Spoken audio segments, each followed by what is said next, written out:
Hi friends, അപ്പോൾ നമ്മുടെ ഇന്നത്തെ റെസിപ്പി എന്ന് പറയുന്നത് ഗോബി മഞ്ചൂരിയനാണ്. നമുക്ക് കടയിൽ നിന്നൊക്കെ വാങ്ങിച്ചു കഴിക്കുന്ന അതേ ടേസ്റ്റോടു കൂടി നമുക്ക് വീട്ടിൽ തയ്യാറാക്കിയെടുക്കാം. ചപ്പാത്തിയുടെ കൂടെ പൊറോട്ടയുടെയൊക്കെ കൂടെ കഴിക്കാൻ പറ്റിയ നല്ലൊരു റെസിപ്പിയാണ്. ഇതെല്ലാവരും ഒന്ന് ട്രൈ ചെയ്ത് നോക്കണം.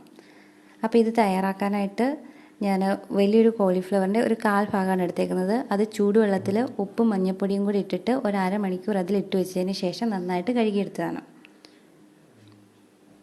ഇനി നമുക്കതിൻ്റെ ബാറ്റർ തയ്യാറാക്കാനായിട്ട് ഞാനൊരു 2-3 ടീസ്പൂൺ മൈദ ചേർക്കുന്നുണ്ട്, ഒരു 2 ടീസ്പൂൺ കോൺഫ്ലോർ ചേർക്കുന്നുണ്ട്, 1 ടീസ്പൂൺ അരിപ്പൊടി ചേർക്കുന്നുണ്ട്. ഇനി അതിലേക്ക് ഒരു 1/2 ടീസ്പൂൺ മുളക് പൊടി ചേർക്കുന്നുണ്ട്, ഒരു 1/2 ടീസ്പൂൺ കുരുമുളക് പൊടി, 1/2 ടീസ്പൂൺ ജിഞ്ചർ ഗാർലിക് പേസ്റ്റ്, ആവശ്യത്തിന് ഉപ്പ്. ഇനി ഇതെല്ലാം കൂടെ കുറച്ച് വെള്ളം ഒഴിച്ചൊന്ന് മിക്സ് ചെയ്തെടുക്കണം. വെള്ളം അധികമായി പോകരുത്. അപ്പം ഈ ഒരു തിക്നെസ്സോട് കൂടി നമ്മൾ എടുക്കുക. ഇപ്പോൾ അഥവാ വെള്ളം കൂടിപ്പോയിരുന്നാലും കുറച്ച് കോൺഫ്ലോർ അല്ലെ മൈദയും കൂടി ഇട്ടിട്ട് ഒന്ന് അഡ്ജസ്റ്റ് ചെയ്ത് എടുക്കാനായിട്ട് നോക്കണം. എന്നിട്ട് നമ്മൾ അതൊരു അരമണിക്കൂറോളം വെക്കണം. അതിന് ശേഷം ഇതുപോലെ എണ്ണയിലിട്ട് ഫ്രൈ ചെയ്തെടുക്കണം. അപ്പോൾ ഞാനിതിപ്പോൾ അരമണിക്കൂർ കഴിഞ്ഞത് ഇതുപോലെ ഫ്രൈ ചെയ്തെടുക്കുകയാണ്.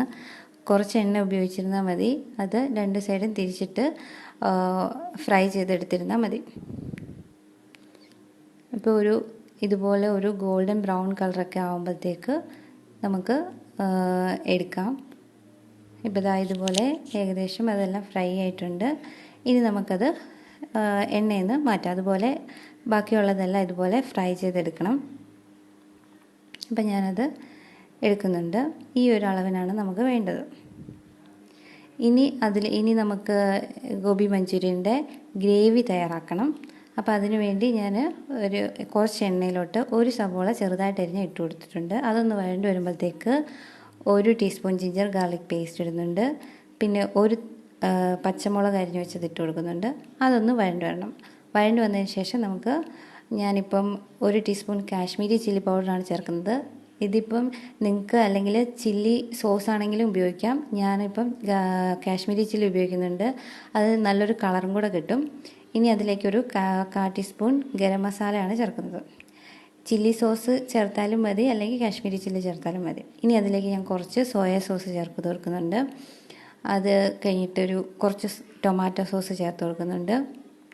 ഇനി അതൊന്ന് നന്നായിട്ട് മിക്സ് ചെയ്തെടുക്കണം.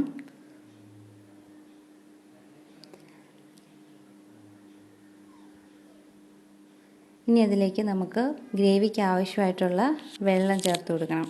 അപ്പോൾ അത് ഒന്ന് മിക്സ് ചെയ്തതിന് ശേഷം നമുക്ക് ആവശ്യമുണ്ടെങ്കിൽ മാത്രം കുറച്ചുകൂടെ വെള്ളം ചേർത്ത് കൊടുക്കുക. ഇപ്പം ഞാൻ കുറച്ചുകൂടെ വെള്ളം ചേർത്ത് കൊടുത്തിട്ടുണ്ട്. ഇനി ഇതൊന്ന് തിളച്ച് വരുമ്പോഴത്തേക്ക് നമുക്ക് ഇതിലേക്ക് കോൺഫ്ലോർ ചേർത്ത് കൊടുക്കണം. ഇപ്പോൾ ഇതുപോലെ ഇങ്ങനെ തിളച്ച് വരുന്നുണ്ട്. ഞാൻ അതിലേക്ക് 1 ടീസ്പൂൺ കോൺഫ്ലോർ വെള്ളത്തിൽ കലക്കി ചേർത്ത് കൊടുക്കുകയാണ്. അത് ഒഴിക്കുമ്പോൾ തന്നെ ഇളക്കിക്കൊണ്ടിരിക്കണം, അല്ലെങ്കിൽ അത് കട്ട പിടിച്ചു പോകും. ഒഴിക്കുമ്പോൾ തന്നെ ഇളക്കണം, അല്ലെങ്കിൽ അത് പെട്ടെന്ന് കട്ട പിടിച്ചു പോകും. ഇനി ഞാനത് നന്നായിട്ട് ഇളക്കി കൊടുക്കുന്നുണ്ട്. അപ്പോൾ തന്നെ നമ്മുടെ ഗ്രേവി തിക്നെസ് ആയിക്കൊണ്ടേയിരിക്കും. ഈ ഒരു കൺസിസ്റ്റൻസിയിൽ നമുക്ക് എടുക്കാം. നിങ്ങൾക്ക് ഗ്രേവി എന്തോരം വേണോ അതിനനുസരിച്ചത് തയ്യാറാക്കാം. അപ്പോൾ ഈ കോൺഫ്ലോർ ചേർക്കുമ്പോഴാണ് നമുക്ക് കടയിൽ നിന്നൊക്കെ കിട്ടുന്ന രീതിയിലുള്ള ഒരു ഗ്രേവി കിട്ടുന്നത്. അപ്പോൾ അതുകൂടെ ചേർത്ത് കഴിയുമ്പോഴത്തേക്ക് നമ്മുടെ ഗ്രേവി നന്നായിട്ട് ഇങ്ങനെ കുറുകി വരും. അപ്പോൾ ഇതാ കണ്ടില്ലേ, ഈ ഒരു കൺസിസ്റ്റൻസിയിലാണ് നമുക്ക് കടയിൽ നിന്ന് ഗോബി മഞ്ചൂരിയനൊക്കെ വാങ്ങിക്കുമ്പോൾ കിട്ടുന്ന ഒരു ഗ്രേവി. അപ്പോൾ ഈ ഒരു പരുവമൊക്കെ ആകുമ്പോഴത്തേക്ക് നമുക്ക് ഇതിനകത്തേക്ക് നമ്മൾ ഫ്രൈ ചെയ്ത് വെച്ചിരിക്കുന്ന കോളിഫ്ലവർ ഇട്ട് കൊടുക്കുക. ഇപ്പോൾ അത് ഞാൻ ഇട്ട് കൊടുത്തിട്ടുണ്ട്. ഇനി അതെല്ലാം കൂടെ ഒന്ന് മിക്സ് ചെയ്യുക. ഇനി അതൊന്ന് ശരിക്കും മിക്സ് ചെയ്ത് എടുത്തിരുന്നാൽ മതി. ഫ്ലെയിം ഏറ്റവും കുറച്ചിട്ടിരുന്നാൽ മതി.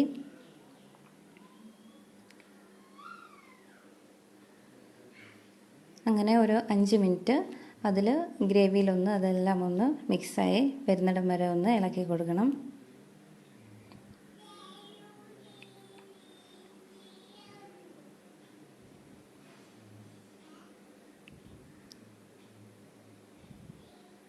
ഇപ്പോൾ ഇതുപോലെ നല്ല ഗ്രേവിയും കോളിഫ്ലവറും ഒക്കെ ആയിട്ട് നല്ല ജോയിൻ്റായി വന്നിട്ടുണ്ട്. ഇനി അതിലേക്ക് ഞാനിപ്പോൾ കുറച്ച് ഉപ്പ് ചേർത്ത് കൊടുക്കുകയാണ്. ഇപ്പോൾ സോസിലൊക്കെ ഉപ്പ് ഉള്ളത് കൊണ്ടാണ് ഞാൻ ഉപ്പ് നോക്കിയിട്ട് മാത്രം ഇട്ട് കൊടുത്താൽ മതി.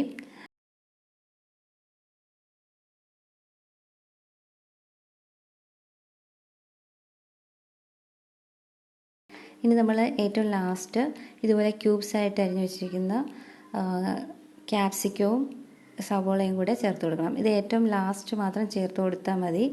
അത് അധികം വെന്ത് പോകണമെന്നില്ല, അതുകൊണ്ടാണ് നമ്മൾ ലാസ്റ്റ് ചേർക്കുന്നത്. എങ്കിലേ നമുക്ക് അത് കഴിക്കുമ്പോഴത്തേക്ക് കഴിക്കാൻ പാകത്തിനുള്ള ഒരു രീതിയിൽ കിട്ടുള്ളൂ. അപ്പോൾ ആ ഏറ്റവും അവസാനം മാത്രം അത് ചേർത്ത് കൊടുത്താൽ മതി. അതിനുശേഷം നമുക്ക് തീ ഓഫ് ചെയ്യാം. മല്ലിയിലയും കൂടെ ആഡ് ചെയ്തതിന് ശേഷം തീ ഓഫ് ചെയ്ത് വെക്കുക.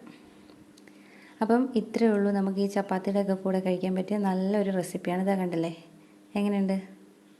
കണ്ടോ, സൂപ്പറാണ് സംഭവം. നിങ്ങളെല്ലാവരും വീട്ടിൽ ട്രൈ ചെയ്ത് നോക്കണം, നല്ല ടേസ്റ്റാണ്. അപ്പോൾ ഈ വീഡിയോ നിങ്ങൾക്ക് ഇഷ്ടപ്പെട്ടിട്ടുണ്ടെങ്കിൽ തീർച്ചയായിട്ടും ലൈക്ക് ചെയ്യണം.